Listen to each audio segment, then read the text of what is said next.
Coming to you from Scenic the Basement at ICN Studios in Brooklyn, I'm Jana Jefferson, and this is And Friends with Jana Jefferson. Every other week, me and a new guest host each time. Oh gosh, I can't speak. Each time. This is like the 5th time I've messed this up. But we keep it rolling. Okay. You guys know what the deal is.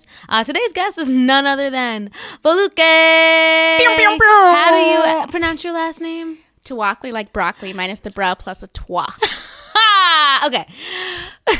I've never said that before. Just kidding. But I was going to say, I'm like, it sounds like you have that rehearsed. Yes, I came up with it once in middle school when a substitute teacher didn't know how to say my name. And then from then on, people called me Tuwaka Broccoli. Tuwaka Broccoli. Tuwaka Broccoli. Well, how are you today, Foluke? I am good, thank you. I'm trying to keep my head up and keep grinding and keep moving. How was work? Good. I'm glad. Work was work, but I'm blessed.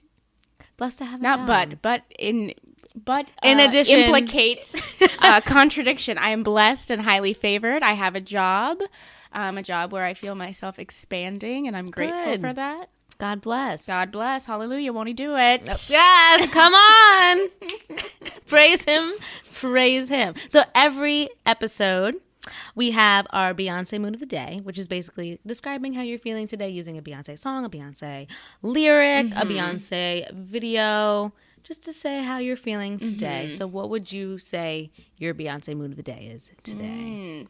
It's an excellent question. I'm going to start doing this every day in my everyday rituals. My Beyonce Mood of the Day. That is an excellent question.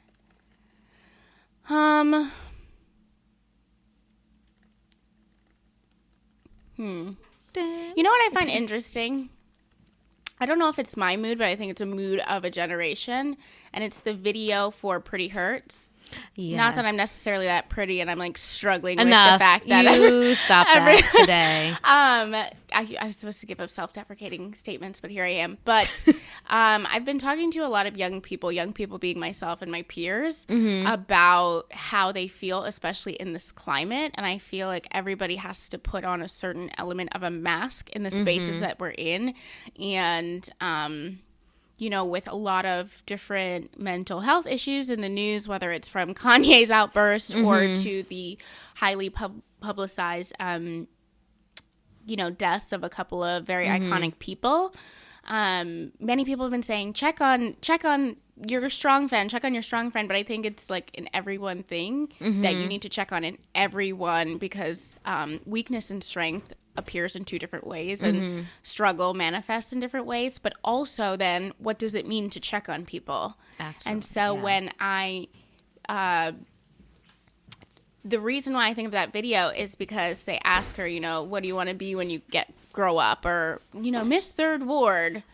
What is your... Like, what makes you happy? Like, stuff like that. Yes, like, and she says, I want to be happy. Now, note, I used to use that answer all the time before Beyonce featured it in her music video. So let the record trend. On trend. I am a trendsetter. But also just the idea, I think a lot of people are chasing happiness. I know that I am. But at the same time, you kind of find liberation when you find your joy, which is much more of an intrinsic process. Having this discussion just yesterday, we're all trying to find what makes us happy, right? Yep. But the road to finding out like what it is that makes you truly feel joy, and when you know what it is that happy feeling is, like it's so hard to try to chase it sometimes, because you're like, oh well, like what is it? Like what? Right. What was that? Can I get it again? Yeah, and the idea is that when you don't, and I don't mean to make claims on other people's, because I can only truly speak from my own experience, is that when you don't find internal fulfillment, you're always chasing because you're trying to fill what is innately should be something that you have inside of you. The idea that, brunch on Sunday is going to do it for you, or your summer fling is going to do it for you, or your job is going to do it for you. Like, the work cannot save you. You can save you, and, what you believe in. I believe that we are all whole through our Lord and Savior, Jesus Christ. But what does that mean? We are whole through love. We are whole through unconditional love. And when you first love yourself, as you were born to do as a child, then you will reach euphoria.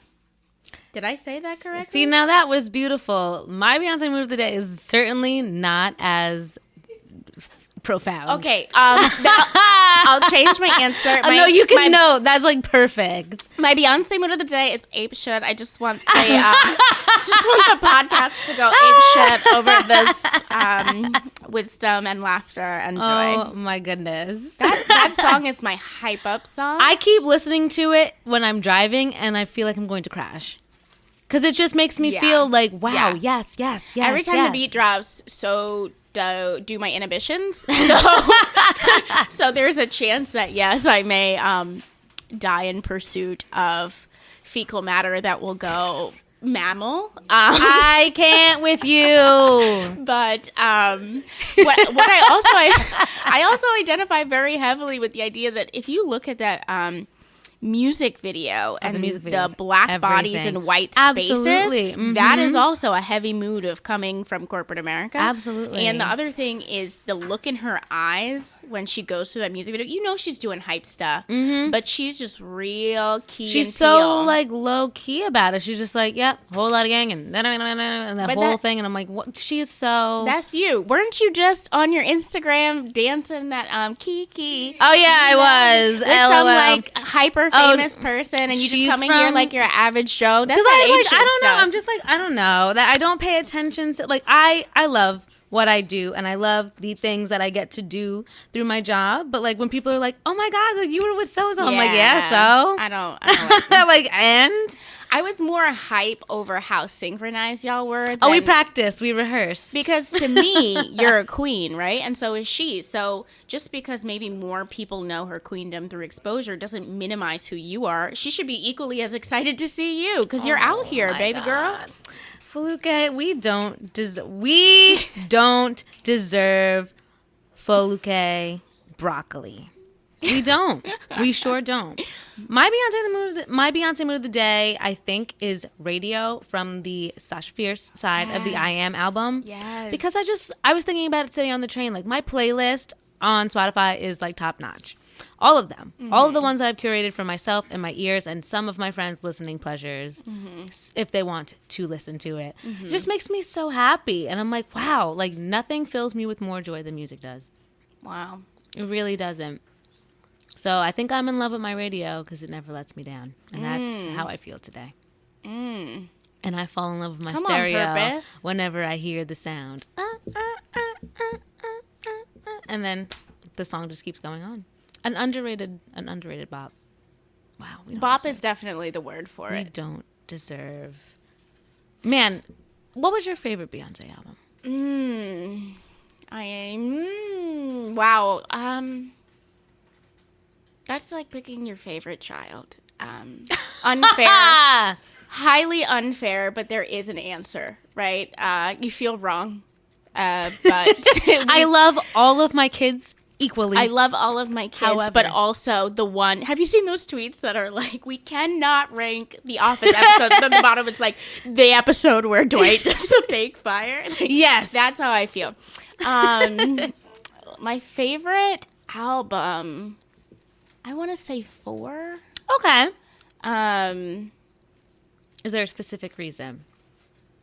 Well, Beyonce's favorite number is 4, and I love a woman with consistency. Right? We got her. We love a consistent queen. Her birthday, her anniversary, Jay-Z's birthday, Blue Ivy. And I think. I studied marketing. I love branding. I love consistency. That for me is great. Commitment to a literal number, like that's core values right there. But 4 was Love on Top. Yes. Yes. End of Time. Party. We like to party. Hey.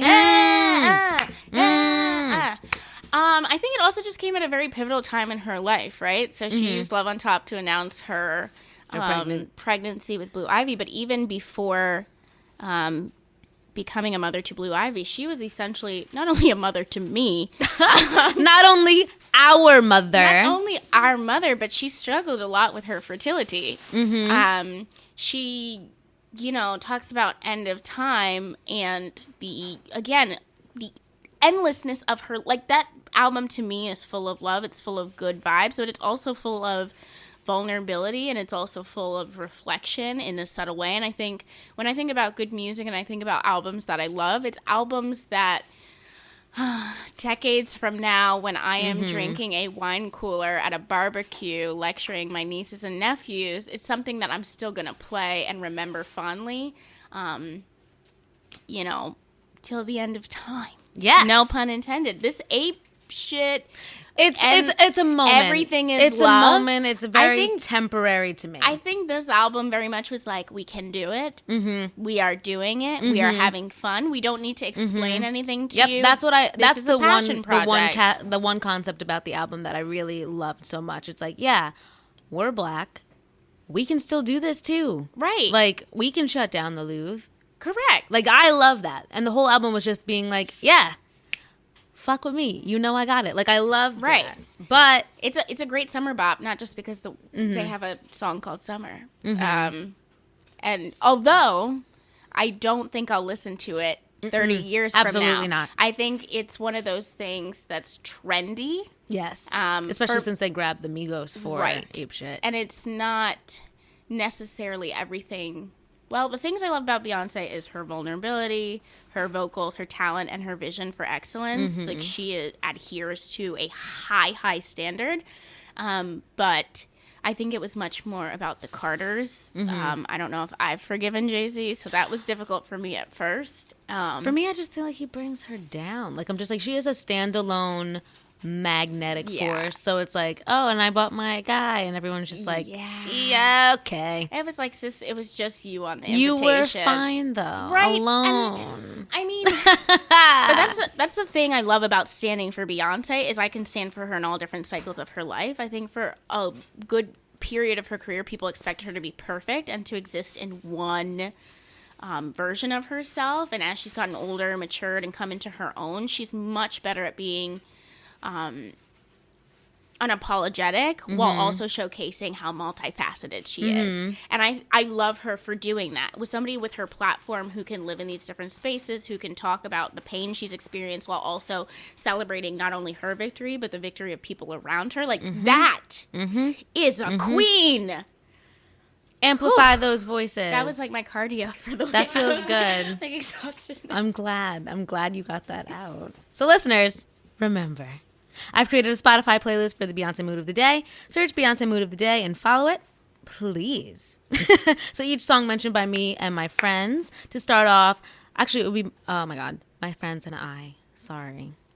To start off the show have been and will be added to the playlist after each episode so you can stay up to date on your Beyonce discography.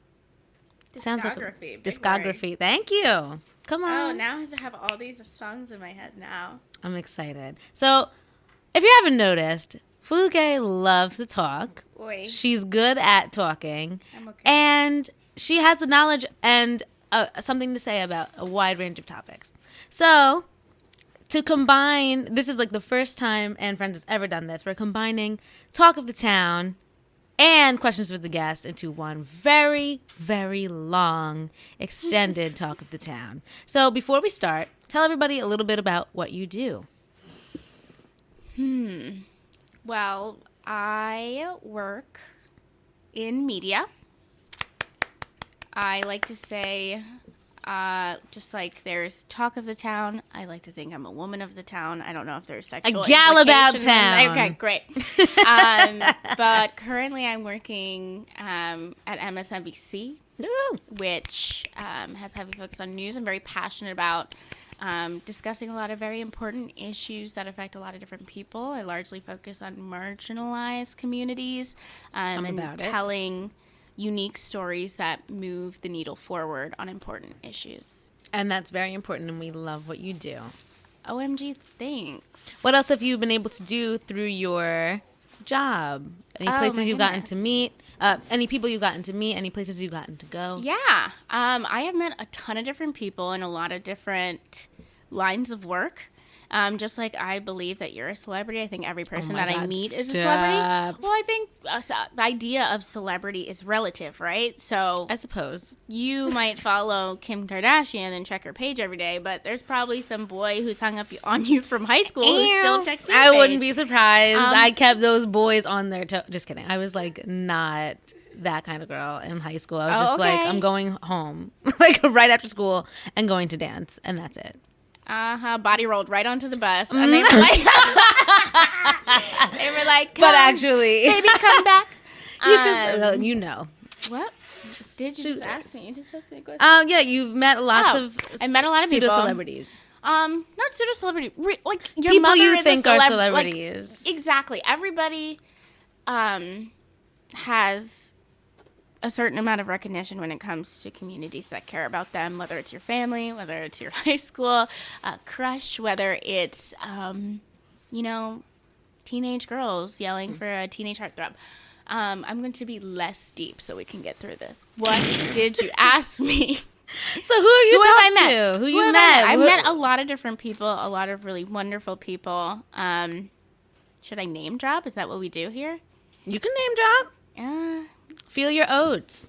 I don't love to name drop because I would like to think that they what am I saying? I don't like to name drop. I also don't like to take pictures with that many people because I feel like once I do that, it takes me out of the element of being on their level. And then you're like, I'm a fan, and yeah. And while I admire a lot of people's work, I admire people in a lot of different fields work. I've got to meet people in politics. I've got to meet people in entertainment. I've gotten to meet America's top young scientists. Like, that 11-year-old was very special to me. Very special. And so I've had the incredible pleasure to speak with a lot of different people. And I think whenever somebody shares with you, whenever you can empower somebody to speak their testimony, that is a privilege and that is a blessing. And I will never take that for granted. Beautiful. Yeah. Where have I got to go? You also asked me that. I love to travel. I am a person who, if you give me a free ticket anywhere, I'll probably say yes and figure out the rest later. So that started early in my life. I travel out with my family. I'm a first-generation immigrant, so I'm a first-generation American. So traveling to other countries is literally just like traveling to see family. And then in college, it was really important to me to study abroad. So I studied abroad in Dubai, in Hong Kong, Cape Town, Milan. Wow, beautiful. And then I traveled a lot through Europe while I was there. And then I became an NBC Universal page when I when I finished college, and they gave me the unique opportunity to travel to Miami to work at Telemundo. I was originally based in New York. And I really just loved being in an immersive environment. And as much as I know the Black culture, because I identify in that culture and I understand it's not monolithic, it was really great to see. Say that again, please. As much as I love the Black culture and I understand how it's not monolithic. Thank you. The same applies to a lot of other different cultures. So to be able to delve into the nuances of what it means to be a Latinx American was really exciting. And also to be an ally in that space is something that I really pride myself on. I love that. Yeah. I love you. Wow, this is moving so quickly. We want to go out? Oh my God. Seeing So somebody. we'll start with the fluffy stuff first. We have one fluff story and the rest is nice and meaty because I know that's where you succeed. I love fluff. I love meat. I'm an not omnivore. Delish. Okay, so the hot topic, the one hot topic, I'm sorry, where are all these people coming from? We can cut that out. We can get that. Welcome, friend. Hey, everybody. Okay, so the fluffy story. So, Tinashe might be stalking Ben Simmons. Okay. And Kendall Jenner. Okay. People who do not know about the situation, Tinashe and basketball player Ben Simmons, where they were an item for maybe 5 months. It wasn't very long. But they broke up. Apparently, Tinashe was like obsessed with internet fame and being seen and all that jazz. But then and then Ben Simmons was like, oh no, like, I don't want a Kardashian, which is a beautiful irony because now he's dating one. But then apparently Tinashe's brother went on Twitter and was like, Ben Simmons cheated on my sister. So we don't know. But wait, what? Yeah, Tinashe's brother had this whole big rant about like how Ben Simmons cheated on Tinashe with Kendall Jenner. And that is like the main reason for their breakup. And maybe that just runs in the family. Oh yeah, maybe. But then Ben apparently allegedly we all like conquest. Allegedly. Yeah, I mean, and by we I mean the royal we Kardashians. Yeah, yes. I agree. But now Ben Simmons apparently is trying to hire more security because Tinashe keeps uncoincidentally, that's not a word. By coincidence. That's better. So coincidentally. By whatever. It's been a long day. Okay. I woke up at 5:50 this morning. For por qué? They changed my hours at the office, so now I have to be there at 8. So when I'm coming back from New Jersey, I lived in New Jersey this past weekend. P.S. So I caught you the hear that? I heard the Jersey. P.S. Oh my gosh, you and this accent. I love it. You must embrace what makes us special. New Jersey makes me special. I hear that's where they invented the light bulb. They did. Thomas Alva Edison. Alva. That was his middle name, Alva. I see why they left it out of the history book. There goes Thomas Alva again. Poor Thomas Alva. But anyway, I got up at 5:50 to catch the 6:41 to get here at a decent hour. But yeah, hustle, grind, Tinashe stalking. Yes, Tinashe just keeps popping up wherever Ben Simmons and Kendall Jenner are. And then apparently they were at some club together, and Tinashe was talking to TMZ and was like, you see this? Like, Ben's texting me. And then a day later... I don't... But wait. Okay. A day later, admitted she was lying. Well, yeah. I knew like, that when I watched the video, like, she was lying. She's making herself look so bad to me. Well, no one wants to look like crazy I don't know girlfriend. if she offered the information that he was... I don't know if she offered commentary on him being at the club, right? So when I watched the video of TMZ approaching her, it seemed as though they were, like, badgering her. I mean, oh my... And it's that type of producing that's like, oh my gosh, she's in there, blah, blah, blah, blah, blah. And so she was like, oh my gosh, isn't it, like, weird that he's texting me right now? And I think she half intended to get that message out, and I think she half was using sarcasm to deflect her pain. So... I don't know if she asked the Jenner/Kardashian light to come into her life. I don't know if she needed all this high publicity on her breakup. But she, like my queen Beyonce, is human. So it's like now she has to live out this breakup in front of people, having people ask her questions every 5 seconds. Once she was dating this, 21, 22-year-old basketball player from Australia who nobody knew, and she was probably just getting her life. And now... I feel bad for her in that aspect. But, like, I wish that more attention was focused on, like, her actual craft. Like, I feel like... Okay, but where's she been, though? Shh. She just came out underneath with the Ben Simmons? She just came out with Lord. Oh, girl! Oh, my gosh. Strike that from the record. I don't know where that came from. Lord God, forgive me. God. Lord Jesus. But, no, I feel bad for her in a way because, like, if it did happen the way that it did, and she probably didn't get the closure she wanted, that'll hurt you and that'll F you up. Sure. Like, and it would have anybody up. 100%. I empathize with her because, while I haven't been in that situation necessarily, well, I probably have. I don't know. Somebody out there probably calling me crazy. But that's my point, is that everything is subjective. And a lot of media, a lot of television has been run for many years to set women up to be looked at as crazy. Poor us. Because the people who run television, media, radio for Look at so them. long Look at who are they men. are. Mm-hmm. A lot of cisgender, heterosexual, white White men who men. are looking at the world through their lens, and they see women as crazy. But a lot of times when you talk to that quote-unquote crazy woman, she's got a story and she's got pain that led her to that quote-unquote crazy behavior when it actually might just be rational behavior, or she may just be being emotional, and I don't think that should be classified as crazy. Now, I don't know the full details of their story. I don't think she needs to be showing up everywhere that they are, but from what I understand, Hollywood is a small town. So It is quite small. Right. So if they dated for a long time, maybe he used to take her to the spots that he's taking Kylie now. Now she's fallen in love with that gumbo that she had at that restaurant. And now he want to take Kylie to eat that gumbo. You really think that the Jenners are eating gumbo? Is there sausage in it? Usually, if it's andouilles.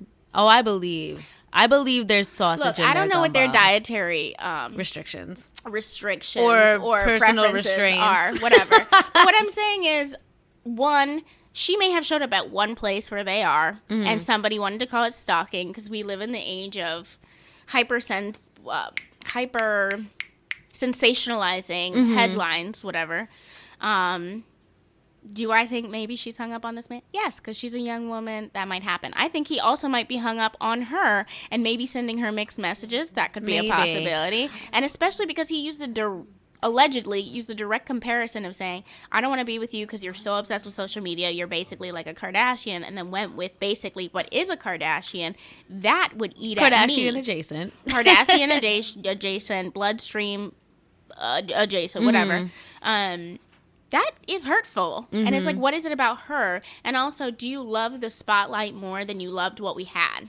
Because if she believed that was real, and now she sees that he's susceptible to the influences of fame, she may be thinking that she's a savior. Let me come back and get him so he knows what he's missing. Apparently he did not. Fellas here. Okay, you guys watch basketball? Do you guys watch basketball? Okay, didn't Ben Simmons win Rookie of the Year and he like hardly even played this season? No, he played this season, but the main controversy was because that he was injured this first season. And again, it was against Donovan Mitchell, who people thought should have been Rookie of the Year because he played in the Western Conference, which was more tougher, and him by himself led them to the playoffs.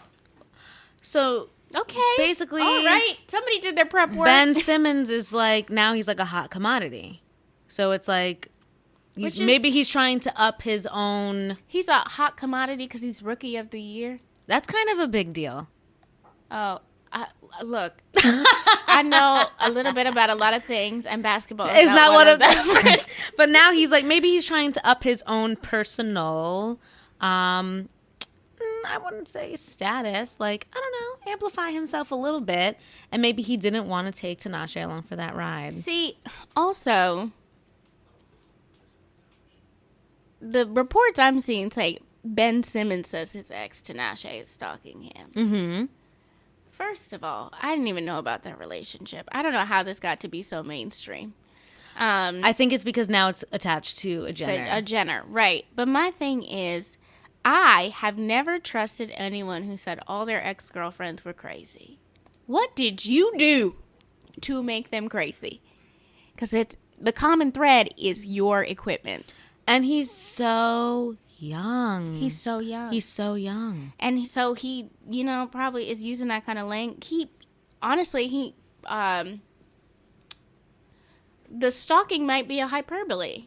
And then the media grabbed onto it, and now the poor girl is going to, look like a leper, unless she can use a PR thing to turn it around. I think what she needs to do is write a song about her pain. That sounds like a good use of your time, girl. Yeah. Write the song, sing your thing out, use your talents to get the attention for what you want it to be about, and then spin it to talk about, the plight of a woman who's just trying to love her man. How are black women out here trying to love their man, and they're looking for the quickest, easiest way to get ahead or look great in society's eyes? Like, yeah, nice, you're with a Jenner, but also, like, here I was for you. Mm-hmm. And so especially in the United States, we are so celebrity obsessed that when we are looking in the face of love and the things that matter, we can't even see it because the money and the fame is so shiny. And all the headlines and the sensationalism like gets you to He'd not probably even get think into about the clubs real and thing. stuff that he couldn't get into. But you know what? Good for Tinashe able to get into spots where Kylie Jenner can get into, because I haven't heard about the girl in years. Tinashe dropped an album earlier this year. Oh, wow. And it sold, I think, 20,000 copies. Is that a lot or a little? Not a lot at all. She had a song that was like her hit. What was it? I love to get on. I love to get you on. You want to know what's funny? I didn't know about Tinashe until I saw a X Out acne cream commercial, and I'm like, who is this Tinashe girl? What? She's in like some Proactive commercial. See, we need to elevate back her. in the day. This was like so you couple know her years for ago. acne, and the world knows her for stalking. What does her future look like? When am I going to know her for her vocals? When, Lord? Ooh, I don't know. I mean, gotta she, lean. And she that's did a Janet Jackson tribute once. Was that Janet Jackson? Or was that someone else? It was Janet Jackson. Again, I can't really speak about her, but in general, and I was just telling my cousin about this, because she has this new boyfriend, mediocre and she's like, oh my gosh, my dad and my brother keep saying, like, stop hanging out with him so much, blah, blah, blah, he's a distraction, you spend all your time with him. And I said, girl, I feel you. They are being fathers and brothers. However, there is validity in the fact that when you're with somebody, you start forgetting how self-sufficient you are. Oh, absolutely. And you stop forgetting your own strengths and your own goals because you're so invested in the merging of your assets, the merging of your lives. And sometimes when you're an early 20-something, it's too early to be thinking about those things because you're not established. Exactly. And that's not to diminish the value of relationships in your life, just like, but oh, if this is they're who not I am. fostering growth and you don't have Exactly. independence, For real. who are you when then they leave you for a Jenner, they leave you for whomever, and you're sitting there And you're like, years have gone by. well, where is my progress? And people know you for an Ackley commercial before they know you for your God-given talent. Speak on it. Lord. Again, cardio. So let's move on to the next thing. We're going to talk a little bit about hair. And the topic is it possible to culturally appropriate hair? And I bring this up because I don't know if you saw, but Zac Efron has Lord like Jesus. dreadlocks, and they look more like dog's tails instead of dreadlocks themselves. They're not very dready, if you will. They're dreadful. Well, say it again. But yeah, so basically that happened, and then similarly, Kim Kardashian is always wearing those cornrows that she keeps calling Bo Derek braids, and I wish you would stop saying that. Bo Derek braids. So, do you think it's possible to culturally appropriate hairstyles, and why? Cultural appropriation is an interesting word, an interesting topic, because as the world becomes more mixed influence, as we have more access to the things around us, as we live in neighborhoods that are less homogeneous, people are influenced by more things, which is why I think there's so much tension around it, right? So a lot of people who are doing cultural appropriation, as it's called in media, they have quote unquote good intentions and are trying to show their appreciation for other cultures. The struggle comes in when you don't understand the background and you don't understand the history and you don't actually have real appreciation. You just like the fadness of it, and you're getting credit for something that is not yours. That's mostly So- Kim's issue, because she's always like, Every time Kim's these not getting Bo enough. Derek braids. I'm Look. like, Bo Derek braids? Come on, honey. She just, again, she is a master manipulator of the media, yes, knowing that absolutely. with such a sensitive hot button issue where people are going to defend her and people are going to come for her, she's going to get more attention.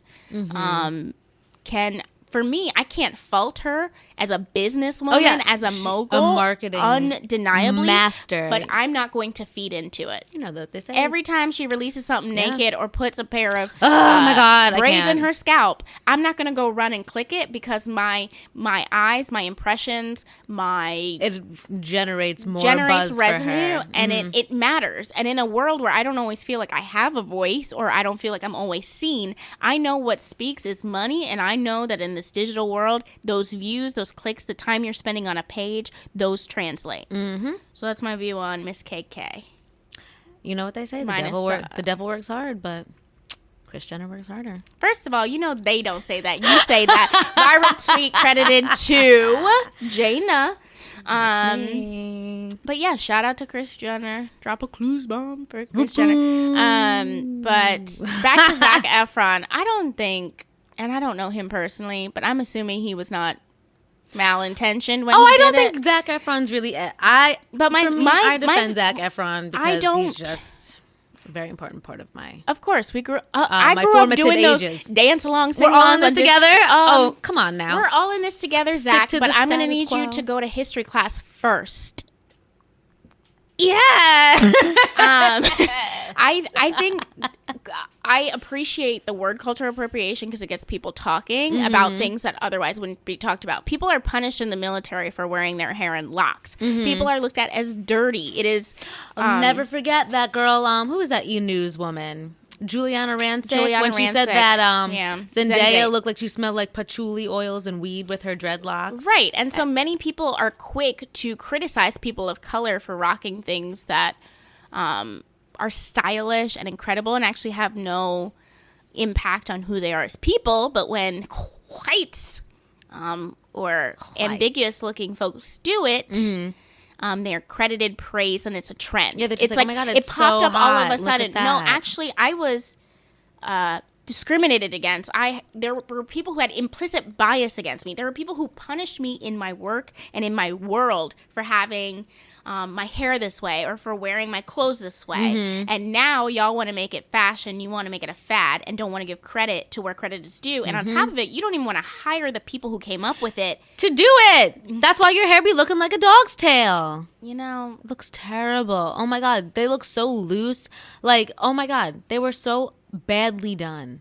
To be honest, I saw the cover page photo of an article about it and didn't even bother to click it. It was so bad. Because I truly was not checking for Zac Efron before his hair was like that, and so I'm not checking for him. Now, that's between him, whoever finds him interesting, and his mother. I would love to hear from his mother. What she think? Miss Efron. How you think about your son's little head? Right. You spent all them years combing that boy's hair, buying conditioner for him to do this?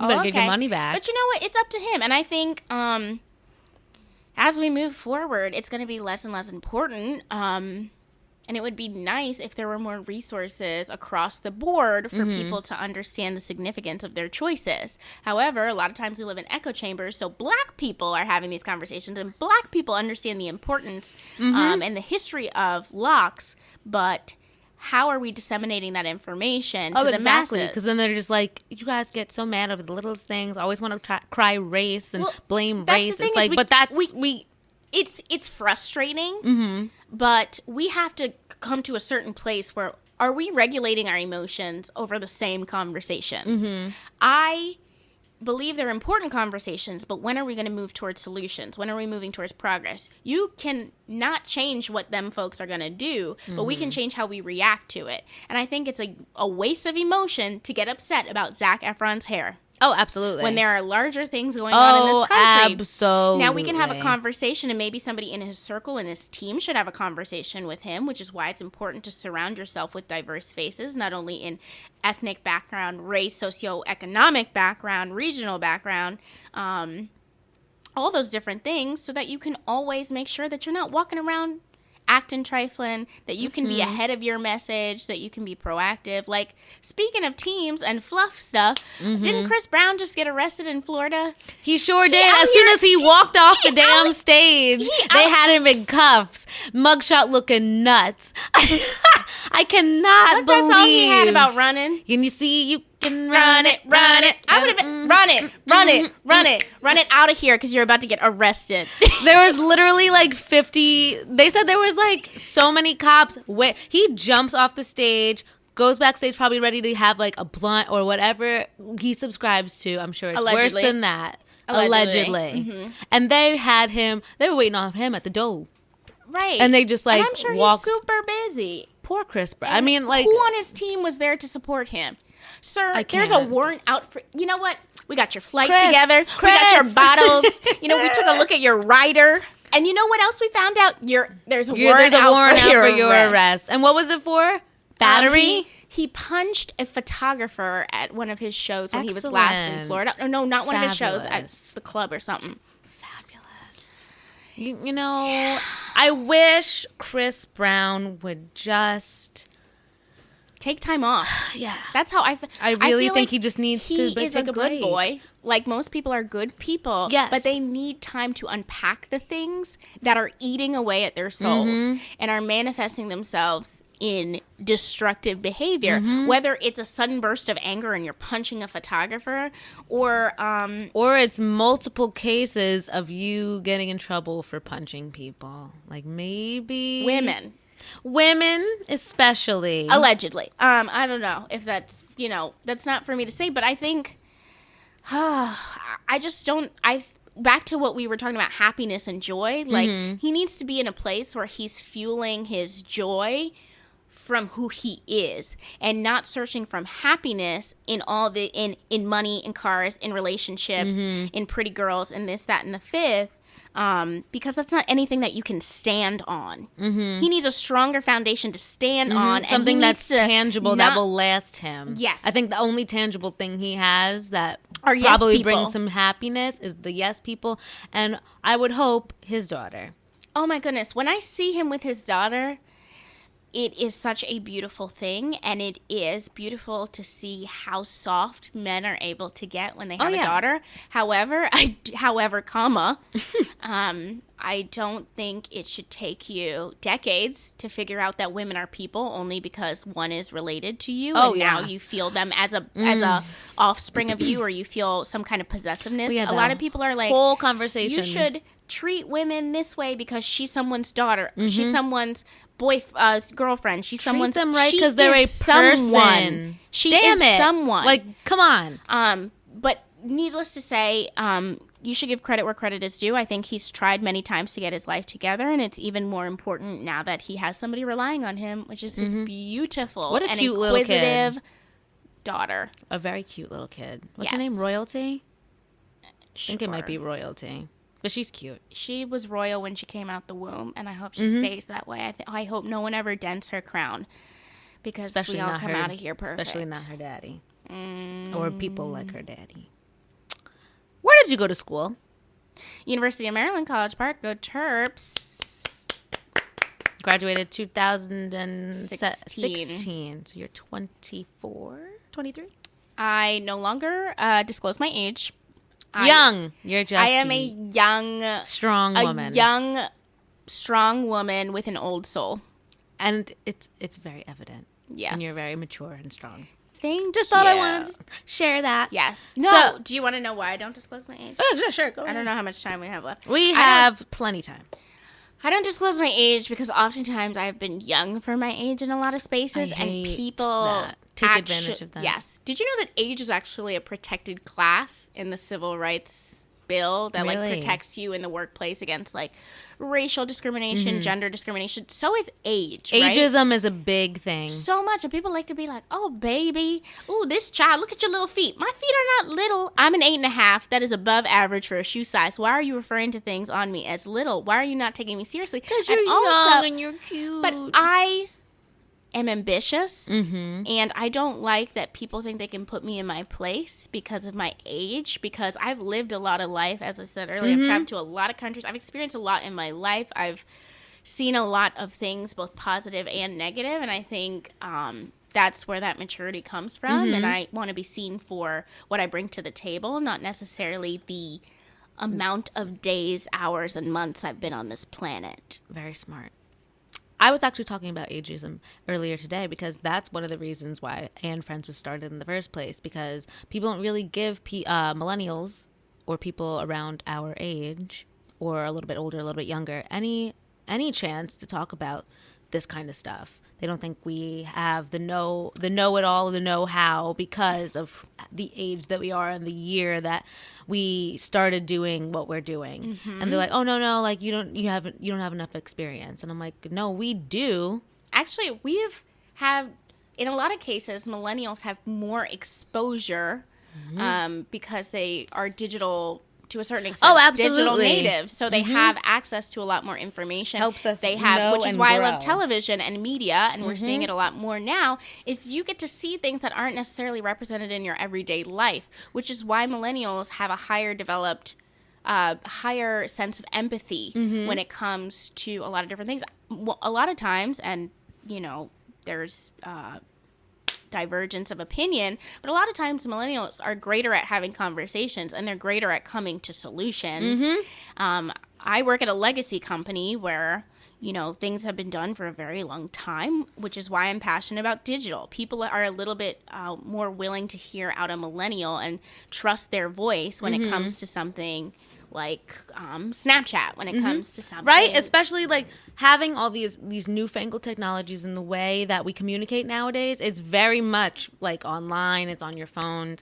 And truth be told, baby boomers, some older people they don't got it like we do. Plus, they loved Roseanne. Wasn't that a top show in their day? Precisely. And here's the thing. Maybe ask me, how do I copy and paste this into a PowerPoint? Lord God.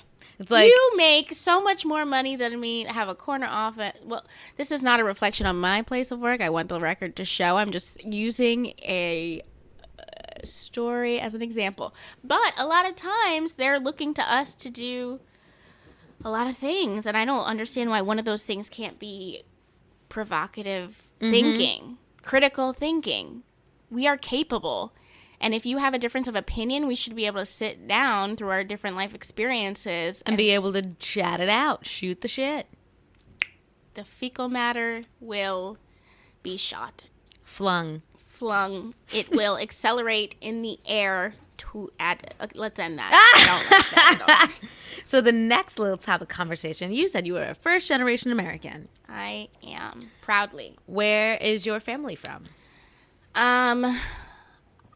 My mother was born in London. Beautiful. She is Nigerian. We also have Togolese ancestry. And my father was born and raised in Kingston, Jamaica. Yeah, wagwan. Wagwan. Bumbaclad. Okay, so... Kingston come true. That's a beautiful, beautiful accent. I've never gotten it down. My grandfather is also from Kingston. And I just can't... I knew I liked you. I can't do it. I can't do the accent. I'm usually really good at accents. Jamaican is one of them I just can't get. I thought I would be able to do it. Maybe you need some good curry goat. Some ackee and sawfish, and then you come out saying, yes, man. See, I can't. I honestly can't do it. Like, I can't. I'm so jealous of anyone who can do anything you patois, set your mind to. but not patois with the Jamaican best. accent. No, I can't. Okay, It's a little bit. You tried. So, growing up, what were some of the positive and negative experiences that came with being a first-generation American citizen? Growing up? Yeah. Cuando era una niña. Do you speak fluent Spanish too? Like, can you get any cooler? I definitely could get cooler. I'm going to definitively say that. I'm not fluent. However, I grew up. My mother was a single mother, so I was taken care of by a babysitter who only spoke Spanish. So that was one of the first languages I understood.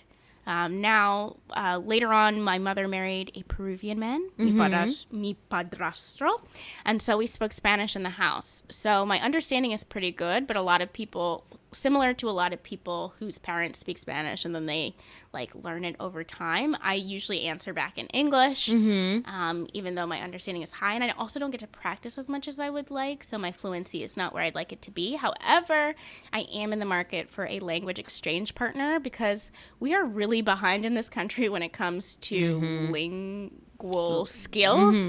A lot of people around the world can speak multiple languages. Oh, absolutely. And it's so sad that we're just like, Hola. And that's like the extent of We it. like, we ain't doing that. Yeah, basically. So yes, so that's something I'm passionate about. I studied abroad in Italy, so I speak a little bit of Italian. I'd like to do sign language. I'd also like to do a little bit more in Yoruba, which is a tribal language in Nigeria. Mm-hmm. But yes, growing up as a first generation American, I think like any child, you don't know you're different until it kind of slaps you in the face. So I grew up in a predominantly white area. My name is Foluke, so that's a Nigerian name. Olu in there means God. They're a very God-fearing people. And that was very different than Madeline, Susie, Emily, Kara. So every time I said, hi, Foluke, present, you knew that it was you coming on the attendance sheet when the substitute teacher Just paused. quiet, get so quiet, and they just like look around, or they're like Andrew, like, Michael, Emily, Emily R, Emily Q. is it Is it pronounced Felicia? I go, oh Lord, we ain't even finna read out here. Mine was always I mean, obviously, if you know the alphabet, they run the attendance sheet in alphabetical order. Right. Clearly, I'm not familiar with my example, but yes. So it would be like I would always be in the middle of the pack of the class, and I would JJ. always remember Your who placement. came before me. So I would always come after Hayes. Or who else was that? I don't remember the rest of the kids in my class. It was years ago. But I remember it would be like, is it Gina? And I'm like, no, it's Jana. Oh, very interesting. And I'm like, okay, thanks. Thanks. It's my Lord. name. It's not like interesting was always like, I've never seen such a thing. And you're like, I know. Great. That's why we're here, to learn. Catherine. Miss Smith. Just a very, Yeah. like, meh. But no. That's, again, why we need to teach critical thinking skills. Like, sound it out, baby girl. It's not hard. How did you get this far? If you can pronounce Schwarzenegger, you can pronounce Foluke. It's 3 syllables. It's spelled exactly like it sounds. I was student body president in the talent show. I did a whole bunch of stuff in high school. So people always heard my name. If anyone graduated from my high school between a certain amount of years, they can pronounce my name, which means anybody out in the world can do so too. It's the worst when you explain what your name is, you pronounce it, and then they get it wrong like a second later. They're like, oh, this is Jana. And you're like, no, I just it's said. frustrating, but I've had people so much as when I say, hi, my name is Foluke. And they'll say, oh, I'm not gonna get that. Do you have a nickname? And so my mother always raised me not to have a nickname. I don't have a nickname. She was not like, really. no, you don't have a nickname. Your name is Foluke. I have cousins, Akintoye, Jadesala. They have no nickname. Why? Because you have to require people to learn your name. If you, that's why I always ask people, how would you like to be called? Because somebody might introduce me to them with a certain name just because that's how you've allowed other people. A lot of people sit with things that make them uncomfortable just to make other people feel comfortable. I was raised by a very strong, proud Nigerian woman where that was not my reality. So I always, had people call me by my name. Another way I knew that I was different from the people I grew up with is they were eating peanut butter and jelly sandwiches in the cafeteria, and I would always have like leftover like jollof rice and like things like that, to where were just like very obvious things that were different. I would even like trade people my lunch or whatever. Eventually later, then I got the lunch that you buy. Like I had the meal plan. So I'd be like, Oh, chicken yeah, like fingers. little lunch tickets Yes. and stuff. But another thing is just like your value system is different as an immigrant to this country. You see things a little bit different. You have a much more global mindset. I show a different kind of respect to my parents that maybe has been lost now that I've been more Americanized. But growing up, I was definitely like, oh, you're not going to say thank you to your mother. She just go give you. Isn't that wild? I could never. Which is also, I think, sometimes a black, like I've been to black homes, whatever.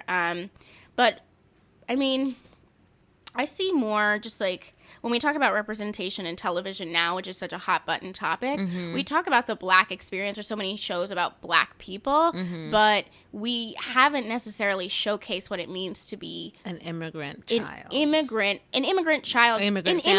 immigrant one, Mm-hmm. and also a child of an immigrant in this country. A show that I love is Insecure, which gets a lot of praise, and Isn't Yvonne Orji making a show called First Generation? yes, so she's working on a show called First Generation. She is very proudly Nigerian. she loves being Nigerian. Absolutely, but when they gave her character Molly in the show time with her family members, a little part of me was wishing that her family It was like Nigerian. because I really don't see that on television. And I have cousins who live in London. I have cousins who live all over the world. And sometimes they don't even identify as Black because so much of the Black experience is rooted in what it means to be an American Black person. In high school, again, there was like less than 10 quote unquote Black people at my school, so we didn't have time to start divvying out who was from where. It was like, you're the Africans and the Caribbeans and the we're quote unquote just Black, which I never liked that expression. So but I dumb. didn't learn that later until I got to college, when you have very large populations of Black people, PG County, Baltimore County, feeding into the University of Maryland, that you can say, okay, the Ethiopian Association, the Nigerian Student Association, the Black Student Union, the this, the that, and people start finding their affinity groups based on the niches of Blackness. But to me, identity is a construct. We are all very selective in what we choose to identify. Absolutely. It's not monolithic. Right. A lot of people definitely excited by Black Panther, did the 23andMe, and now they're like, oh, I'm West African, I'm this and I'm that. But then they look and they say, well, I don't really know what that means. And that gives you a little bit of solace. But does that mean now you're going to explore more about your culture and take it on? Or does that mean that you don't just really know now. Exactly. I'm a dual citizen of this country. I'm both a citizen of the United States and the United Kingdom. I don't really tell people that I'm British because when they think of Britain, they think of a white man with bad teeth and Fish a and British chips accent. and- Exactly. European has a long time been synonymous with whiteness, even though there's tons of immigrants, even though now people are trying to keep them out, in these countries.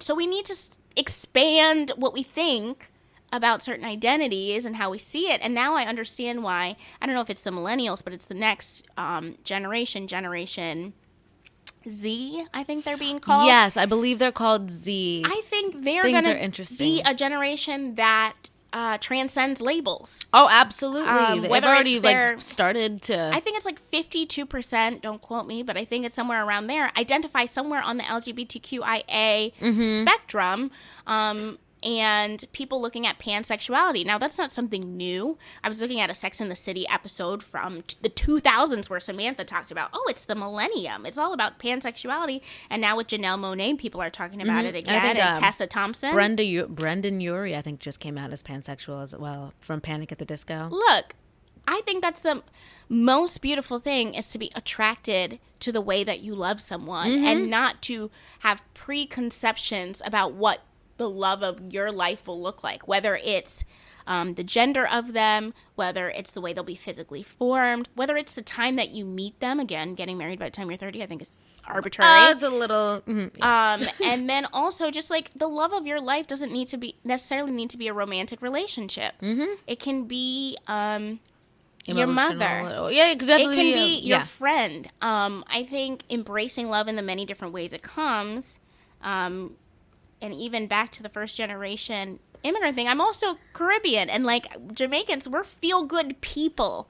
It's rooted in us. It's rooted in us. Irie. And so we love to laugh and dance, and that's what we do. And sometimes when I go into spaces, often, sometimes white spaces, sometimes whatever, like I don't tell stories in the same way people tell stories. I don't, like when I hear a rhythm, I can't help but move. When I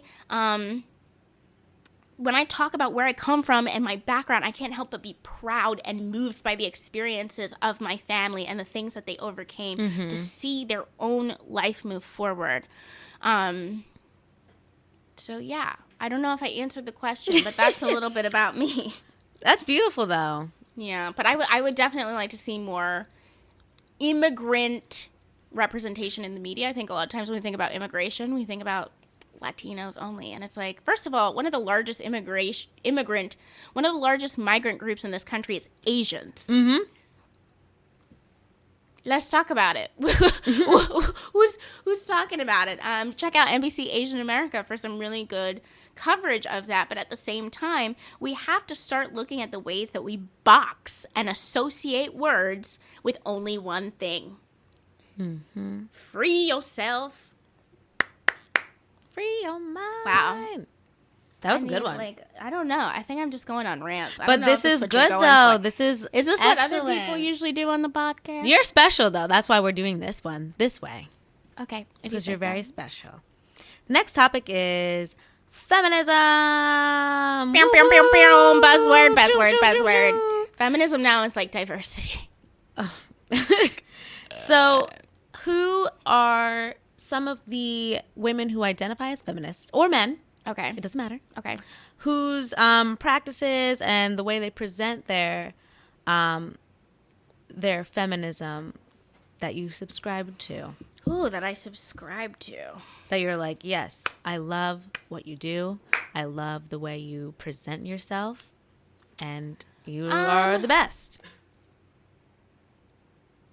I feel like every time you ask me a question, I circumvent the question. But I think the beauty of feminism is it doesn't have one look about it. Mm-hmm. Feminism, in its essence, is wanting women to be treated as equal. Mm-hmm. It's the belief that belief in the economic, social, and political equality of the sexes. Thank you, Chimamanda. Yes. That's what I was trying to say. And she's an incredible feminist yes, who absolutely. talks about, again, that there's not one story. Mm-hmm. She's also Igbo. Have you read She's Americana? I need to read it. I have listened to it. I got the audiobook with my mother. Yes. One of my coworkers has Americana. I have to read it. I've been trying to read it for 2 years. I could not find the book.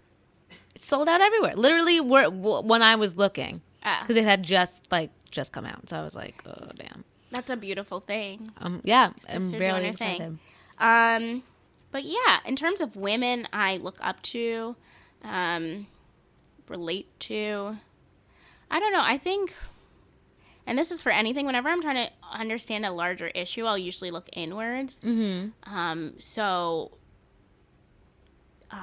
Where, for instance, I just cut my hair. Mm-hmm. I have never cut my hair in my entire life. My hair was past my shoulders. I've been natural since 1995, and I felt like I wanted to do something different, and I've wanted to do something different for a long time. And when I told people, I want to cut my hair, they'd be like, nah, don't do that. You have pretty hair. And I just got to a place where I was tired of not having control over a lot of different things. And as a young 20 person with a finite amount of money and resources, I felt very constricted. And I felt like something I had control over was my hair. And I was super, super scared. I was super fearful for a lot of different reasons. One, I was like, oh my goodness, am I going to be ugly? I've never seen myself like this. But the fact... No such thing as an ugly Foluke. There is. You should see me at 6 a.m. But the fact of the matter is that if I was going to be ugly with short hair, there's a very good chance I was ugly with long hair. Two, I was worried that I was going to lose my femininity. But then I said, what does it even mean to be feminine?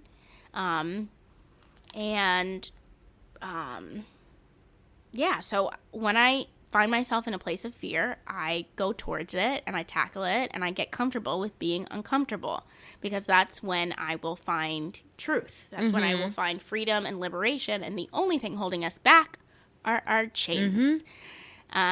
So I look at women who are beautifully and incredibly flawed, who despite their struggles or self-limiting thoughts are going towards freedom not only for themselves but for other people. Trying to empower others through those flaws. Correct. I think feminism looks like supporting each other, supporting other women, supporting men. As much as I don't think we should baby men, as Michelle Obama just said very aptly. Yes. it's still our responsibility to be there for them, just like we would be there for our sisters. Because so many people think feminism is... We hate men, burn we their hate bras. men, and we think we're better. No, it's about treating everybody equally and having equal opportunity.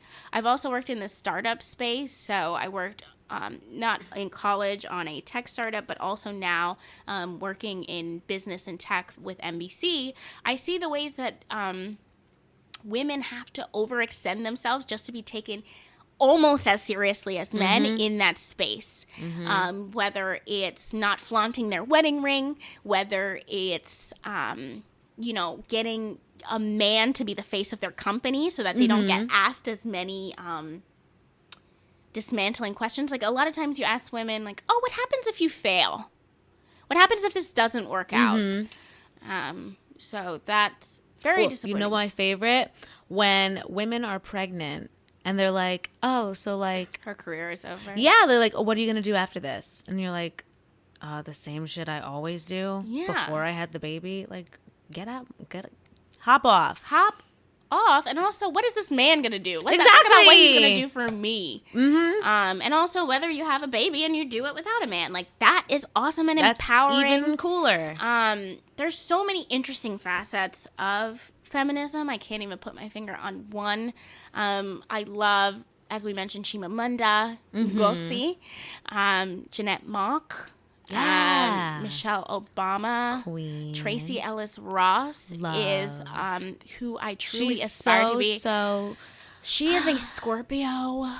Oh, so you're like twinning. We're twinning, but she's also like not married and living her best life. Oh my gosh. And she's like, who cares about if I ever get married? Because I'm enjoying my time. I think she's 47. Sure. Living her best life. 21 and moisturized. So beautiful. Unbothered. But also, the other thing about feminism is, as much as it's about elevating women and having strength and everything, I really like when people are just honest about the stuff they're going through. And like, it be hard out here. It does. Type stuff. And I'm saying a lot of different things, so I hope whoever edits this makes it much more coherent. But feminism is not only elevating women to recognition in the same way as men are recognized and evaluated in society.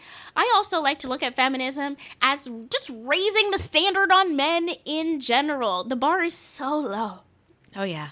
For so many things. And every time I see a Chris Brown, have... No, you know what it issues was? with women and come God. back in his career, or a football player punch so-and-so and get away with it. It's like, it's slapped in my face constantly how little we value women in this society because we're not even willing to commit to protecting them. And then just like patting men on the back for just stuff that is like, you made a perfect example. Kanye came out with that song on his new album and he's just like, oh, like, men are terrible, and so they have daughters. Like, I have a daughter now. I've changed my life. And everyone's like, good for you. I'm like, no. You really are going to pat him on the back for something that is not impressive? Why did it take Jay-Z almost 40 years to be like, I'm never going to say the word bitch again. I have a daughter now. I'm like, all right. Congrats. And it's disheartening. Because...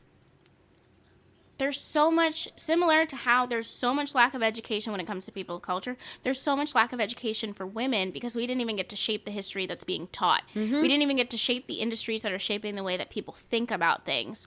So there's so much unlearning that men have to do, and women who, because misogyny is not... yeah, it's not just one gender, and also it's... absolutely. We have to include people who are gender nonconforming in the discussion, which oftentimes we get so... caught up in just so many different things, but there's I see it a lot in, like, it shouldn't take 40 years, but also I can't get frustrated because we have to again move towards solutions and progress. So that, like, but that also requires people who are fighting the good side, like the good fight, like you and me and all these people who make sure they stay abreast on the news and make sure they stay abreast on how to have these conversations. It can be very draining on your mental health, the way that you view yourself. I, as a woman, have to just, like, remove myself from certain situations and not internalize the way that people view me. I can't internalize the inferiority that has been projected on me constantly. But this is like a whole TED Talk. So it's a lot. A really great author, Taye Selassie. She is somebody I look up to. I don't know if it's about, again, it's just like looking up to people. I don't know if I look up to feminist icons. I don't know if there is a feminist icon. I don't think there is. It depends on who you see as a visible and, I guess, a nice shining representation of the differences that feminism can come in. Because I think it's any person working to normalize being a woman. I think it's any person who is expanding the definition of what it means to be a woman, and I think it's any person fighting for the social, political, and economic value of women in this society. Something that we've always had, but when are we going to recognize it and stop cowering in the face of its power? So if it's Ruth Bader Ginsburg, if it looks like Little Miss Flint, if it looks like Amber Rose. Who is that comedian? Jesus. What does she do? Well, obviously besides comedy. Asian woman. Oh, Allie Wolf. Woman who is Asian. Not Allie Wolf. Older. Margaret Cho. She's awesome. I don't only want to name people who are in entertainment because there's so many others. Off the top of my head. But it's also really nice to have someone like people in entertainment who are also like, fighting the good fight and who are trying their best to leverage all that stuff. Janelle Monáe is another great example. I think she's a very good feminist. Here. Hoda Kotb. Bringing it close to home. Like, Hoda is an exceptionally strong individual who is also transparent and has never let the adversity that she's faced in her life bring her down to a place of negativity. In fact, she is one of the most joyous people I know, and she works with every nerve in her body to empower others and to, for lack of a better word, make the world a better place. She is incredible. I think I met her just once. She's very kind. If only everyone could be so lucky. She's an incredible woman. Shout out to Hoda Kotb. Yes, and she, with Savannah, are hosting the Today Show on NBC. Check your local listings. As one of the first two women to really like sit in that chair together without having to have a crutch of a man. Yeah. Unfortunately, it came out of the Me Too movement. Unfortunately. But again, fortunately, at least we're having these conversations and seeing progress. Absolutely. I think kind of why I groaned when you said feminism, just like diversity, is you don't want it to be tokenized, and you also don't want it always to be about publicity. Like, where's the real change happening? It's great to have people who are great for optics, but when are we going to change the mindset? In a field like media, a lot of the lower level positions are actually held by women. It's like, I was in the Page program. It's mostly made up of women. But when you look at the top leadership positions, it's still cisgender, heterosexual white men. So how can we shift? How can we shift where the power lies? I hope that I'm contributing something positive to feminism. I think you are. This is a great conversation. I think you are. Stop. I'm doing what I can. Won't stop because we need to affirm each other and see what we both. So yes, bitch. Yes, yes, queen. But also, it's the New Jersey in me. Even my self-deprecating humor and like our like conversations, like we have to feel comfortable with claiming what makes us exceptional. You are an exceptionally passionate person with a gift for writing and for making people feel comfortable in your presence. Own it. You are beautiful. I am beautiful. I am a queen. I is important. I is kind. I is smart. Like, these type of affirmations feel very uncomfortable as a woman. Like, I'm much better at making myself smaller. I, as an assistant, it's easy to be like, I'll schedule your stuff. You need a car, whatever. But I have the beauty of having a boss who wants me to do more, who values women not only on screen, in his writing rooms, in his planning meetings, but also wants me to be as ambitious as possible. In fact, that was the prerequisite for the position. I want you to do more. This is a stepping stone. How can I get you to the next level? So it's allies are important. Men as feminists are important. Mm-hmm. And we also need to be allies for gender nonconforming, transgender, et Oh, cetera, yes, et cetera. absolutely. That is another topic for another time. Another day. So we have a little bit of time left, so we're going to have one more quick gem. What's your advice when it comes to professional development? And you said quick, Lord God. Quick! One is that, and it'll summarize a lot of what I said, is be comfortable with being uncomfortable. I think everyone thinks they need to pick a path and know exactly what they want to do, but uncertainty is common amongst a lot of people, whether you're just entering the job force or you're a 60-year-old who's got a corner office. You're probably like, is this really what I should be doing? For me, I always strive to match my purpose to my personality, kind of like Oprah says. But also, you just have to do the work and create a reputation of excellence. Like, you don't know necessarily where you're going, but you should be choosing elite experiences, and you should be creating a consistent brand.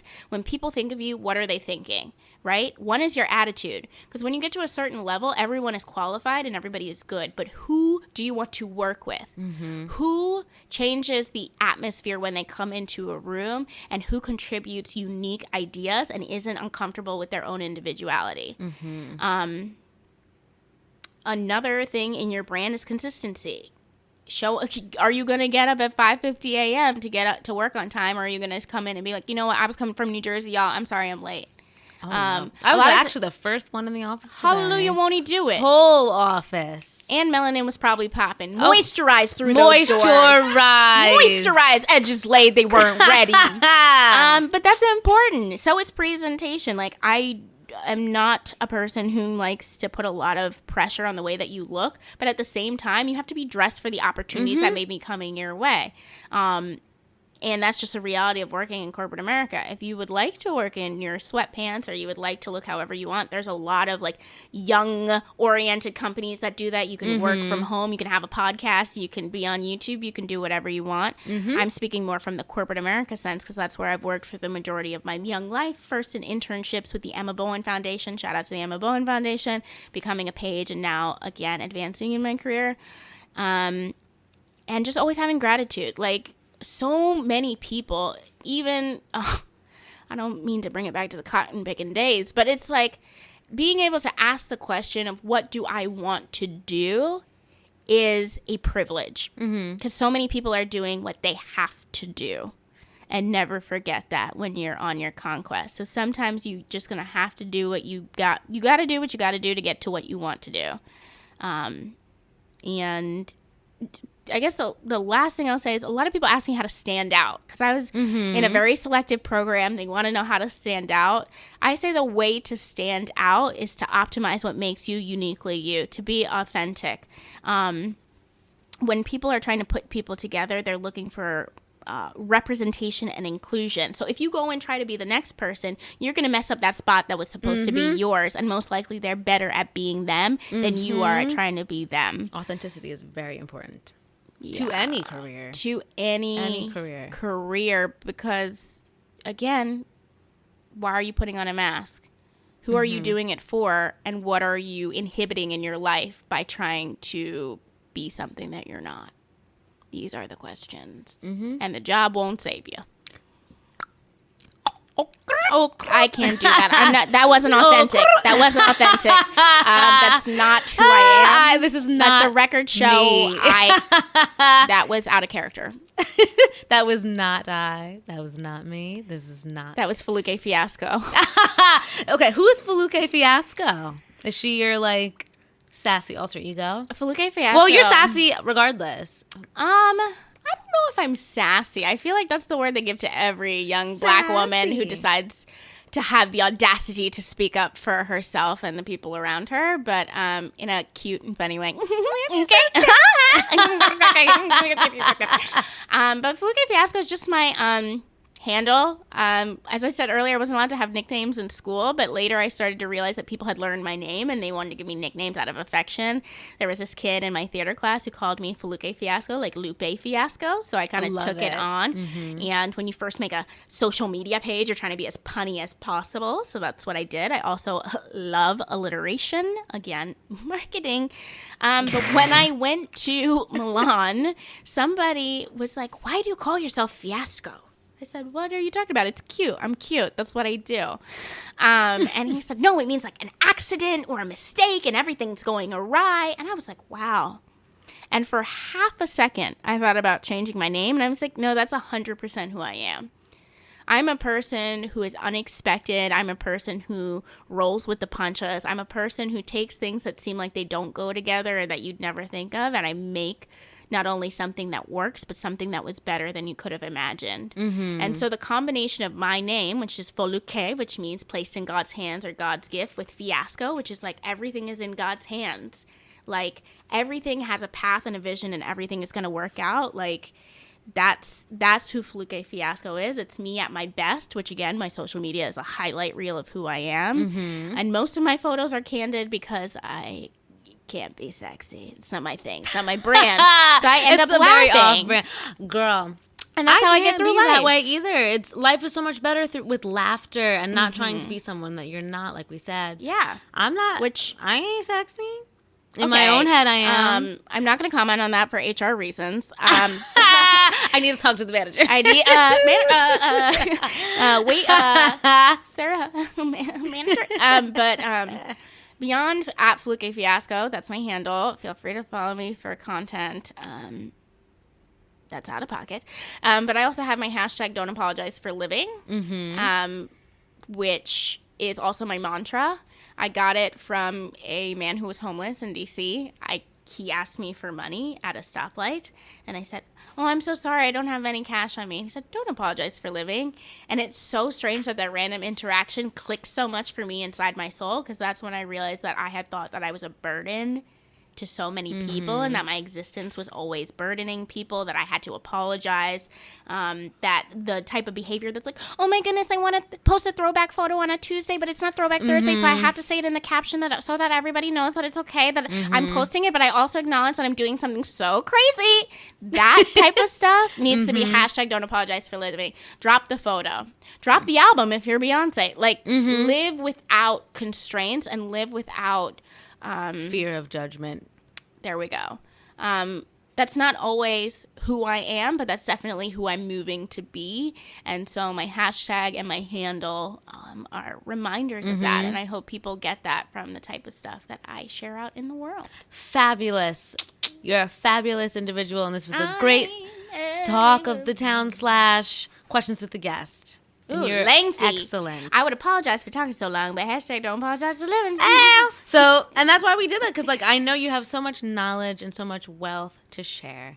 I wish I was more organized, though. That's totally fine. Not apologizing for living is not an excuse for not bettering yourself. So, the final topic for the show is called Unpopular Opinions. We'll just discuss an unpopular opinion about anything in this whole big blue and green world that we have. Got it. I had one because I was thinking about it actually a couple weeks ago, and I'm like, that's my next unpopular opinion. Okay, Chick-fil-A is disgusting. Like, I'm sorry. Whoa. Wow, I didn't know you were gonna. Like, I'm just sorry. It's wow. Like, I was thinking about it again. Okay, I've had Chick-fil-A for the first time maybe like 2.5 years ago. Yeah. And I was like, all right, like it's just like a glorified chicken nugget on a bun. No. Then I had it again, and I was like, okay, wow, I'm salivating. It's still not as good as I thought. Did you have it with the sauce? Yes, I have. What'd you have? What'd you order? Are you a vegetarian? No. Okay. Oh, no. What did you order? It was just the original. Sandwich? Yeah. With pickles? Yeah. And Chick-fil-A sauce? Look at me. Okay, this is not a promotion for Chick-fil-A. So, and I don't like the fries either. I think the fries are a little stiff. Yeah. I think waffle fry is one of the worst ways that you can consume They're potatoes. so stiff. Yeah, my favorite way to consume potatoes is home fries. How about you? My favorite way to consume potatoes? Ooh, that's a very good question. I love potatoes. I like gratin, potatoes au gratin. I like. Ooh, fancy. I like. You better be cultured or whatever. Come on, culture. I actually also really like poutine. It's pronounced Putin, not poutine. You and the man in the White House both. Shh. Ooh. We'll get to him in a sec. And then I also really like tater tots. Have you had sweet potato? Okay, I don't really like sweet potato fries. That's another unpopular opinion. Chick-fil-A. I'm sorry. So Chick-fil-A is extremely delicious. I know this because I used to eat it. I don't eat there anymore. Like I said, our money is powerful. And so based on what I've read and on Chick-fil-A, I've known them to be both homophobic and support white supremacy groups. That's probably why I don't like the taste of it. You're probably eating... I'm like subconsciously like, this is just everything that I'm against. You're rejecting the chemicals of like Nazi youth. I don't know. Oh yeah, probably. Allegedly. I don't know. So for me, I don't eat it. However, I don't like to... Whatever. So I don't eat Chick-fil-A, so I'm happy you don't find it delicious. It's one of the hardest things I've had to give up, that and H&M. It's just, if I remember it correctly, I just remember that it was fried so well and that it was real crisp. And then it's not a glorified chicken nugget when you think about McDonald's, because you bite a chicken nugget and your teeth go through. And it just goes right through. When you bite a Chick-fil-A sandwich, the moisture fills your mouth. See, I just don't like it. It just is a process. And you hit that sauce, and it's like tangy, but it's sweet, and it's... I just wow. But you know what? The not. restraint is for the people. I'm remaining woke for the people. Because Chick-fil-A makes you sleepy. It gives you the itis. Yes, it does. But I just don't woke. think it tastes good. Like, I just don't. I'm like, I have had better. Well, thank Chicken you for sandwiches. sharing. One of my coworkers, I was very hungry today, and I forgot to pack a lunch. So I'm like, I have to spend money. It's one of the things I don't like to do. I'm very frugal. Same. If I can buy a lunch, it's like a treat. So one of my coworkers was like, I'm gonna go to Chick-fil-A, and I'm like, have fun. Like, you enjoy your Chick-fil-A. I will get something else. She's like, are you sure? I'm like, I'm absolutely positive. I actually went to, I had a harrowing experience at the hair salon 2 weeks ago. Ooh, do tell. I was in the hair salon. I was in the chair for 6 hours. What were you getting done? I wanted Box to just braids? no, honey. I wanted to get this done, something simple, something fast. My hairstylist said that what I wanted was too basic. So she wanted to do something different. She gave me a Bantu knot mohawk. I was mortified. Did you take a photo? I sure didn't, because I went home and I took that out. Did you pay for it? I did not. Okay. Me and my hairstylist have come to an agreement. You know, I've been seeing her since I was 15. She's helped me through many a hair nightmare. But this time I was like, I've been here for 6 hours now. I was under the dryer 3 times because I have very thick hair that does not dry at all. So while I was in the chair for the second time, she bought me, I was there from 9 to 3. She bought me food from Chick-fil-A. And I was she's a great woman, and I just ate it because I had nothing else to eat. And I was so upset, both because of my hair and both because I'm not crazy about Chick-fil-A. Maybe because you were mad about your hair. But that no, I just affected like your taste I just buds. like Chick-fil-A all the time. Like, I've always disliked Chick-fil-A. So when she handed me a Chick-fil-A sandwich, I was like, oh my God, like, can this day get any worse? You were like, you really don't know how And to actually, the read a day room. did get worse because the power went out, and it was like that really hot 98-degree Saturday a couple weeks ago. Oh, yeah, when I cut my hair out. Yep, that's so I got home. I was taking out my mohawk that I didn't ask for, and the power goes out, and I'm like, your curls were probably popping though. Hey, they were really cute. I was just very upset, and I am worthless when it comes to hair. Absolutely worthless. So I'm like, I have to find a way to get this done before I go on my trip for the 4th of July. And where'd you go? I went to Boston, Massachusetts. Boston.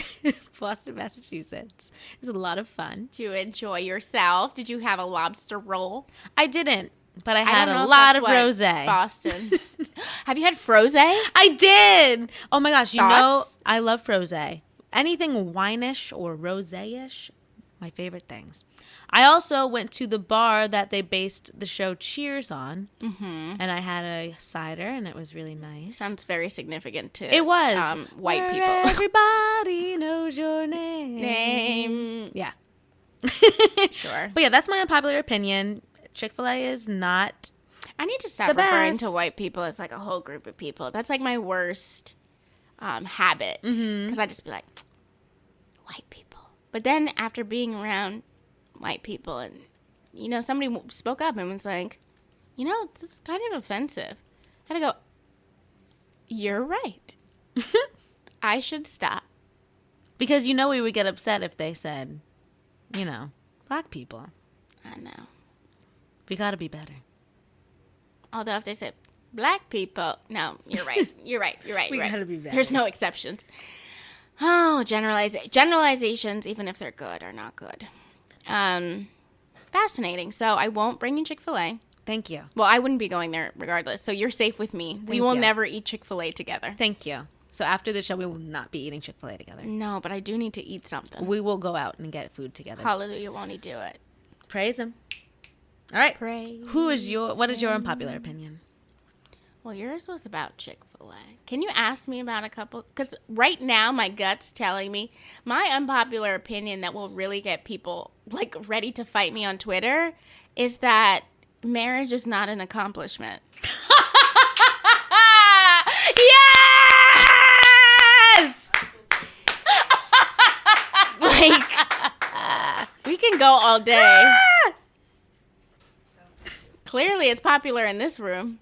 That is a beautiful unpopular opinion because So- I share the sentiment. That's why I like you, girl. Whenever I tweet out an unpopular opinion, I'll always put like whispers at the top with asterisks, and then I'll say it in all lowercase.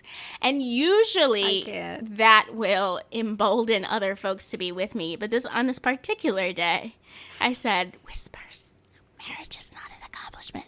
And one young lady who shall remain nameless really wanted to get, well, how could you say that? Because it means a lot to some people. I said, well, I can't. you know what's interesting is if you had an opinion, you are more than welcome to share it on your social media. Because on my social media, I feel entitled to share my opinion, which is that marriage is not an accomplishment. Any jigaboo can marry another jigaboo, get that paper signed, give you a little $50 or whatever, and make it happen.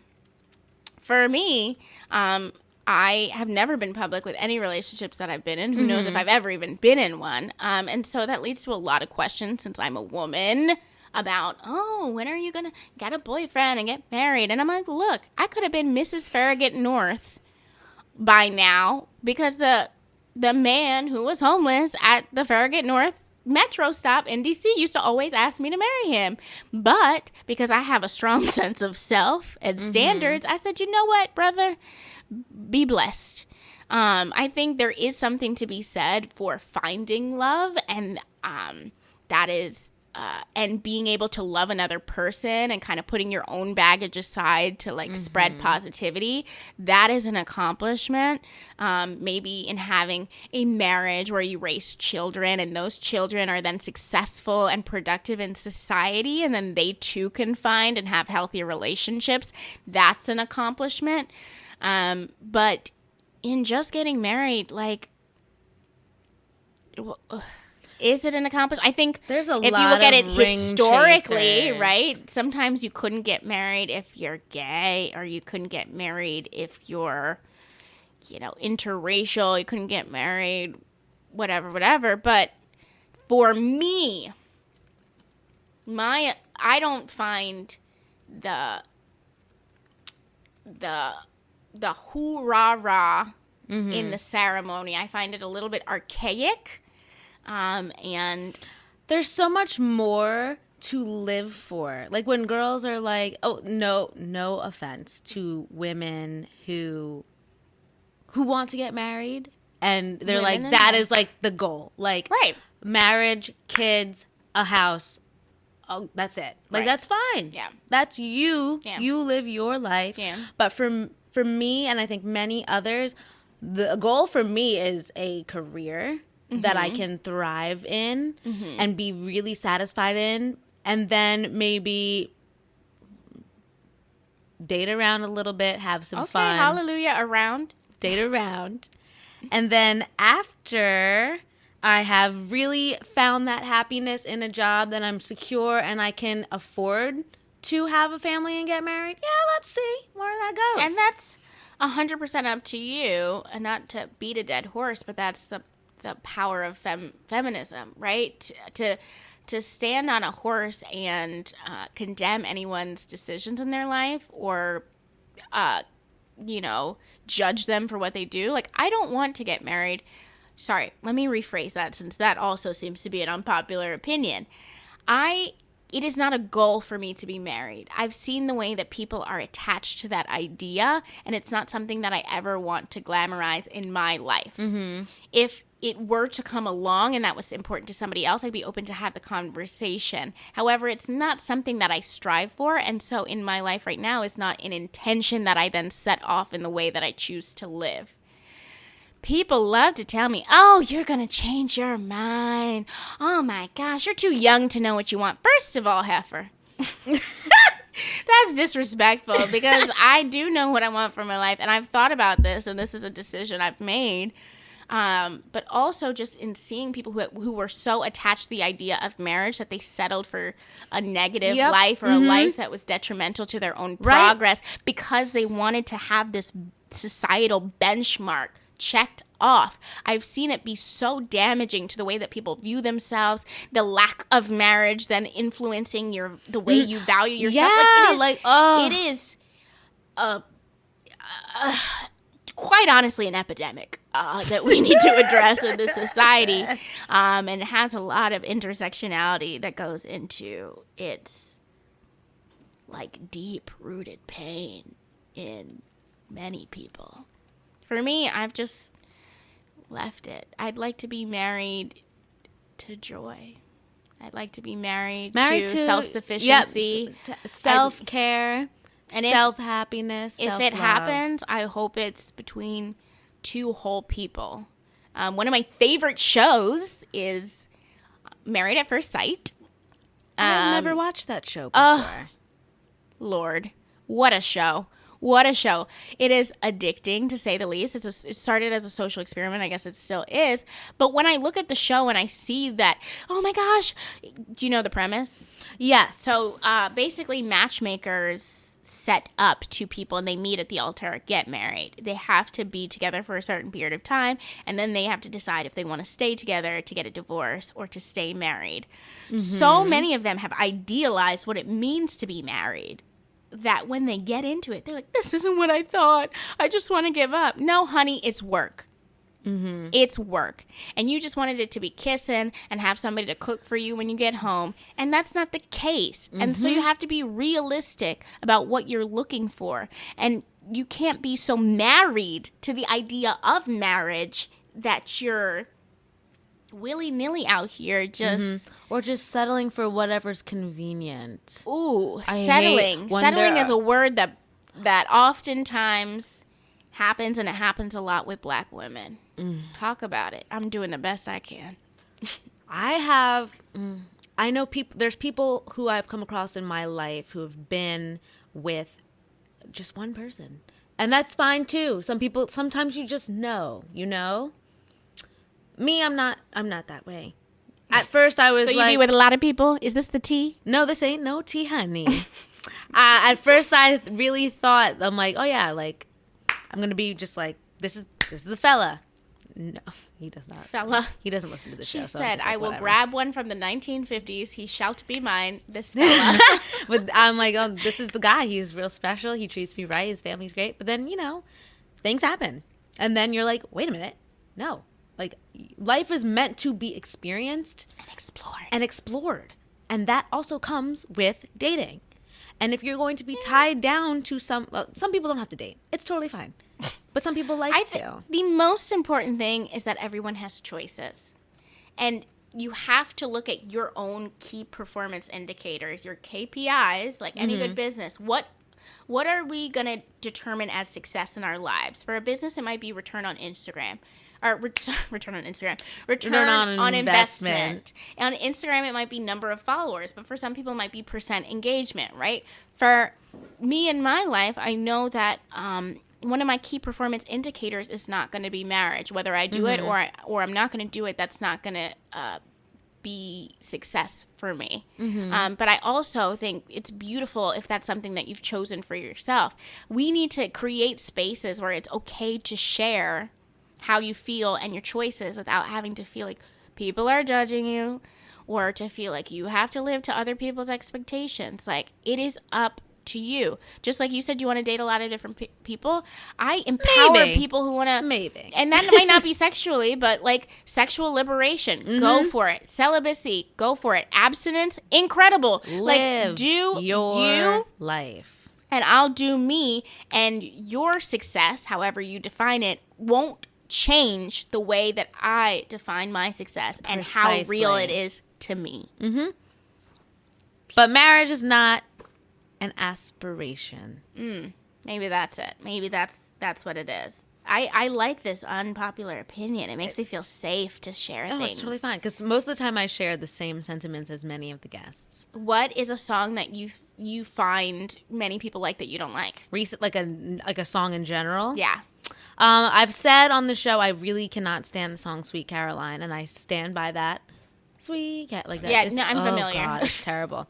Come On Eileen is another one I really hate. I hate that song very much. Okay. What about Boot Up? How do you feel about Boot Up? I went to Washington, D.C. A couple weeks ago, and that's all they played was Boot Up. So Boot Up is on my short list of songs that I actually cannot listen to anymore. I can't listen to Boot Up. You know what song I really couldn't stand for a long time? Uptown Funk. I couldn't do it. It was like they play it too much. Uptown Funk you up. Uptown Funk Terrible. you up. Oh gosh. Maybe I think that I haven't heard it in so long, so maybe it'll feel better to me when I hear it the next time. Yeah. But girl, I can't. I can't with Uptown Funk and Sweet Caroline and Come On Eileen. Wow. What are your least favorite songs? Girl, I'm not into music the way you're into music. I need a whole hour to prep for that question. I also listen to like the same 5 songs. I'm not really. Oh my God! I tuned into the radio. I saw this tweet. It was like a picture of Lisa Simpson pouring coffee into a cup, and it was like the coffee cup said like the same 5 songs. For the past 10 years, and then like her face is just like so satisfied, and it's like me. I'm like. The only way I hear new music is literally if a car goes by my apartment and I hear it through. That's how I heard Boot Up for the first time. I kept hearing cars go by playing it off the radio, and it would bleed through my windows in my apartment. Yeah. Awesome.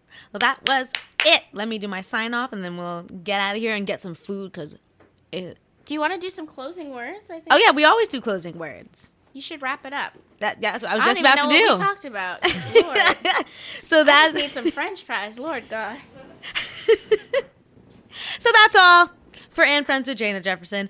Follow me on Twitter and Instagram at JNA Jefferson. Follow the show on Instagram at And Friends Podcast. And don't forget to subscribe to the show on iTunes, the podcast app, and Google Play, where you can stay up to date on new episodes when they become available. And if you'd like to be a guest host on the show, hit me up at andfriendsguest@gmail.com, and we'll keep in touch. Extreme thanks to my guest host for today, Foluke Tuakli. Was that better? Did I say it properly? That was perfect. Thank you for the effort. For being incredible. So, do you have anything to promote on your end? You can follow me at Fluke Fiasco on Twitter and Instagram. Any updates about my life will be there. Woohoo! And fans of the show, I don't know if you saw, I don't know if you guys follow me on anything or you just listen to my voice, but I was featured on Shop Verico's Badass Babes blog. Ooh. There's a cute little video, there's pictures, there's an interview, so you get to see a little bit about the person behind the microphone. So yeah, go. She doesn't have a face for podcasts, y'all. You should see it. Ew. Ew. Ew, ew, ew. So our closing remarks is basically constructive feedback to the person occupying Hillary Clinton's space in the White House, and what he can do instead of tweeting. You want me to provide that? That's how we do it every week. It's like, so instead of tweeting, you should, Donald Trump, you should, yada yada. Because we used to be like an F you to Donald Trump, and now we're like trying to be better, smarter, more. So it wouldn't be helpful. the end of the podcast if I didn't circumvent this question, which is, I don't even really say this man's name, which is very difficult. Voldemort. I don't even say that. I just be like, I'm on a Whoopi Goldberg front with this. Like, it's very hard for me to recognize somebody who basically cheated allegedly as president. It's very difficult for me to acknowledge just the negativity from an office which I really admired and on some level idolized, which maybe that's the Lord saying, you have no idols in this country. Let me give you a taste of humility. I think one of our largest issues as a nation right now is that we're so focused on people at finger pointing and at name calling and clapbacks and who can get in what kind of jab that we are so lost on finding solutions. I just want to be a more solution oriented community because I have more life to live. I like efficiency. Cool. Let's leave 5 minutes in the meeting to vent about how we feel, and then let's spend 15 minutes in the meeting talking about where we're going to go from here. That's how I feel. So if I could say anything to that man, which I can't because I have him blocked. Same. It has been a very happy Twitter feed. Don't tell my place of employment because that doesn't sound like good journalism. But you know what? You got to do what you got to do for your mental health. I would say...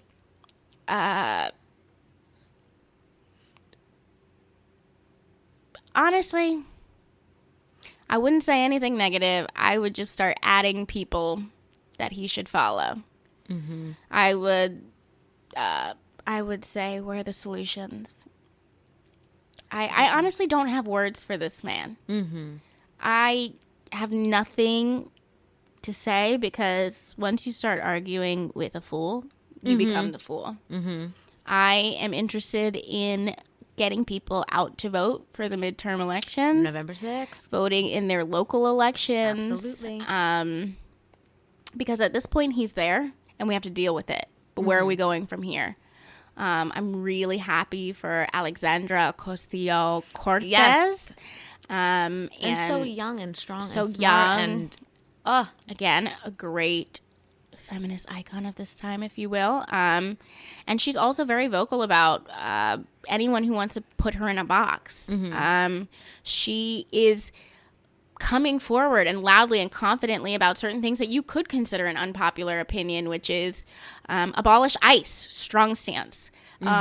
She's using the word socialism, not on its own. She's democratic socialist, but even using that word in the past would have been like, no, you're going to trigger like whatever. But I don't understand why we can't re-envision the way we see this country when other people want to adhere so closely to a document which was written by people who believed we were property. Oh, there's nothing that could use revision? I don't trust that. And that's why I will question everything. I will say, I see your games. I think that would be a better tweet. I see your games. I see your games, and they're not going to faze me. I'm going to keep moving forward. Here's what I plan to do. And I would probably tweet that to him every day. Because consistency is key in your professional development, in what you say, what you do on an individual level, in your organizations, in your activism. Be consistent. You can't fall off. Falling off is where, you get nothing done. And I think he is a master manipulator of the media, and people fall into his trap often. He will often put up smoke to distract people from what's going on, and we lose the crux of important issues. I would also urge people beyond the U.S. government, you learn more about global governments and how they do things and what's going on with them and what cases are going on. Right now in India, there's a case of a woman who was gang raped and killed, and they just sentenced like the 6 individuals to the death penalty and to different punishments. I think the one under 18 only has to do a couple years or whatever. But like, that's an important case, and we should be considering it when we talk about #MeToo. How are we being allies for our international folks?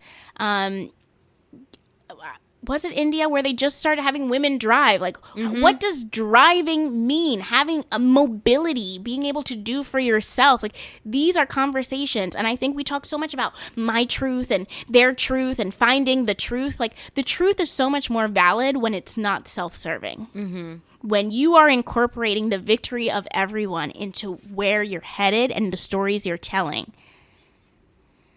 So, yes, I would say to him, watch out. That's a good way to wrap it up. Thanks, guys, for listening.